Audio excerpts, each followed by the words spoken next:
So, una yung gagawin guys is punta kayo sa Picsart.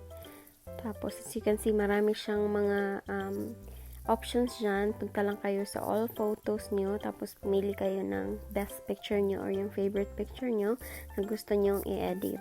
Pagkatapos yung pumili, i-cut out natin siya. So, piliin yung cut out. Press nyo yung cut out. Tapos, i-click nyo yung tao na white. Pagkatapos yan, automatic na siyang magka-cut. But, hindi siya malinis. So, kailangan natin siyang linisin. Ang gagawin nyo guys is ipipress nyo yung parang pen. Tapos, yung pwede nyo siyang i-adjust to big pen to small pen. Yan, kinakat natin siya para malinis siya. Para masali siya sa ating photo. And yung square na yan guys na maliit also is eraser yan. So, kung meron kayong mga nalampas, pwede nyo rin siyang i-erase. Yan. So, pagkatapos nyan, pwede nyo din siyang i-save and i-download photo para ma-save siya and balik kayo sa Picsart na app. Don't save para di siya ma-save na doble. Tapos, balik kayo sa Picsart na art. Punta kayo sa color backgrounds. Pumili kayo ng white na background. Tapos, i-click nyo yung picture. I-click nyo yung add photo. Tapos, i-click nyo yung picture na in-edit nyo kanina. So, pagkatapos nyan, i-center nyo siya guys. Kung ano yung preference nyo, malaki ba or maliit. Depende yan sa inyo. Tapos, pag after nyan, apply. Click apply. Tapos, add photo. Nag-download ako ng drip guys. Pwede nyo siyang kunin sa Google. Or pwede din kayong magkuha sa sticker. May sticker options dyan. Pwede din kayong mag-search dyan ng black drip. Marami din doon. So, ayan. Pagkatapos yan, guys, i-click nyo lang yung blend. Tapos, doon kayo punta sa lighten. Yung lighten, yan yung mangyayari sa lighten. Tapos, i-adjust nyo siya the way you want it to look like. Pagkatapos nyan, i-adjust nyo lang siya para mas maging maganda. And, after nyan, yun na siya.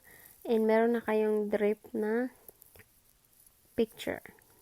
After nyan, pwede kayong mag-press sa beautify. Tapos, maraming options dyan na pwede nyong i-choose. Merong color changing sa buhok nyo. If gusto nyo ng green, gusto nyo ng blonde, gusto nyo ng red. Depende yan sa inyo guys. Ako, gusto ko ng green for today.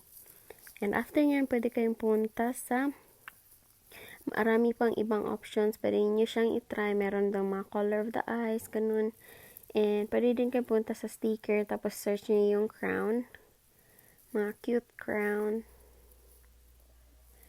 Pagkatapos niyan, is pili lang kayo kung ano yung gustong ilagay nyo sa ulo ng picture nyo. But, there's a lot of choices, guys. So, pili lang kayo ng mga choice nyo.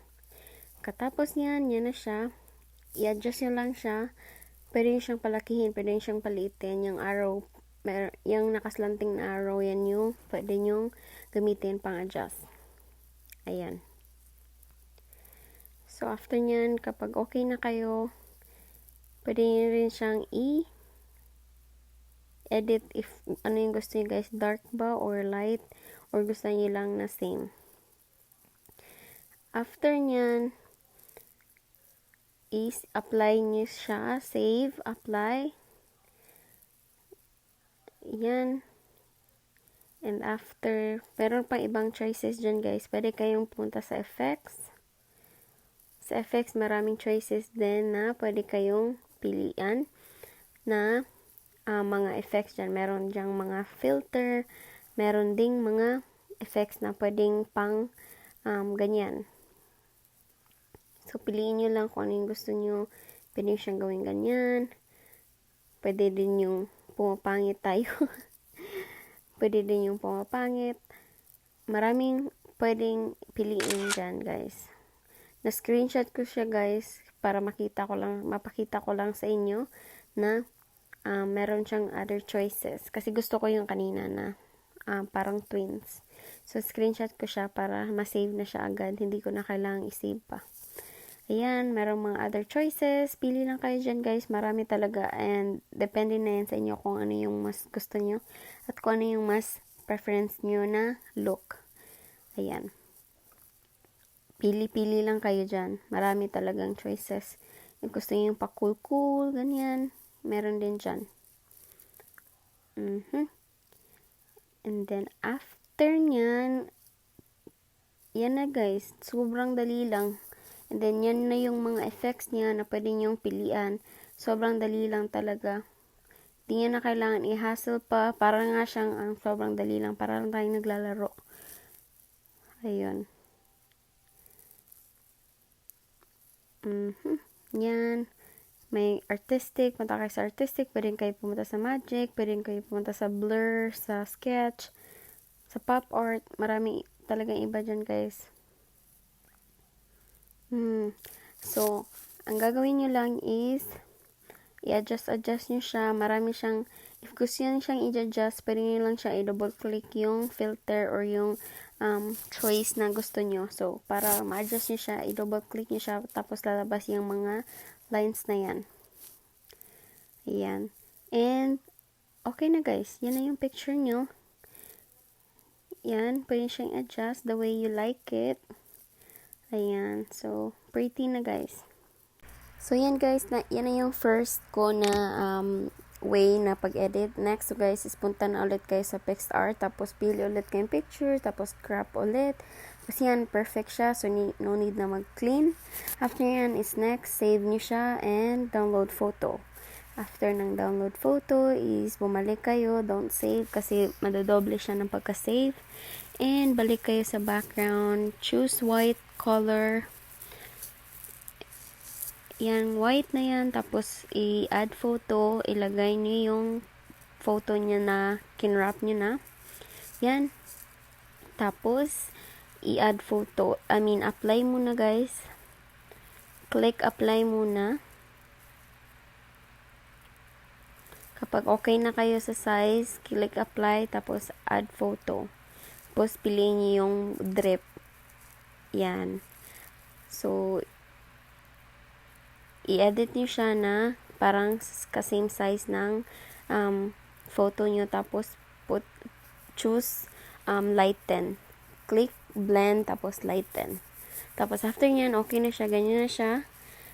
Is, punta kayo sa photos nyo, add photo, tapos click. Nag-download ako ng colorful na background, guys. So, ayan. So, as you can see, pinapalaki ko siya na ano talaga yung whole photo, guys. Tapos, click nyo yung blend again. Tapos, yan. Sa lighten again, pwede nyo siyang i-edit dyan. Ayan. See, pwede nyo siyang ganyan. Yan, isa din sa mga way ko na in-edit ko yung photos ko. Pwede nyo siyang ganyan para mas maging cute. So, depende na yan sa inyo, guys. Yung mga ways nyo na pag-edit. After nyan, guys, pwede na din kayo pumunta sa effects, sa mga artistic, ganyan. Kung gusto nyo yung mga iba-ibang effects, meron ding choices dyan. Nasa inyo na yan, guys.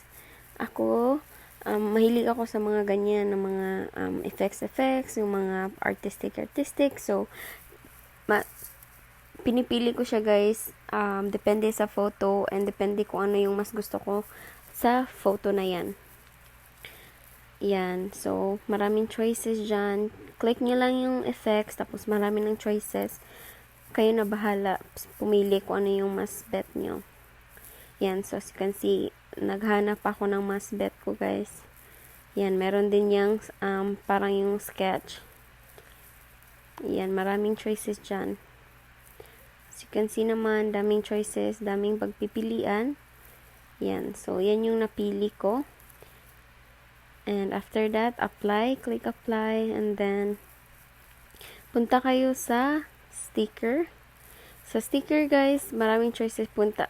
I-click niyo yung frames or border. Click niyo yun, tapos maraming choices dyan. Click niyo kung ano yung gusto niyo yung border sa photo niyo. If meron kayong mga bet sa mga frames, pwede siyang ilagay sa frames na bet ninyo. Ayan. As you can see, maraming frames dyan, guys. Yan. So, ang gagawin nyo lang is ganyan.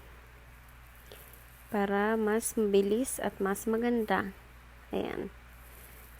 Sa inyo na yan, guys. Kung ano yung gusto nyo. Pwede nyo siyang i-adjust yung sizes. Yung arrow down, tsaka yung mga arrow up. Ganyan. Yan yung mga sizes na pwede nyo i-change yung um, size ng frame para masakto yung picture ninyo. Yan, hinahanap ko talaga yung middle guys na masakto lahat, na hindi siya makat yung gilid. So, ayan. Para mas maganda at mas okay. Tapos, after nyan, click nyo yung apply. Tapos, i-save nyo na siya. So, thank you so much guys for watching. Sana nag-enjoy kayo. Bye!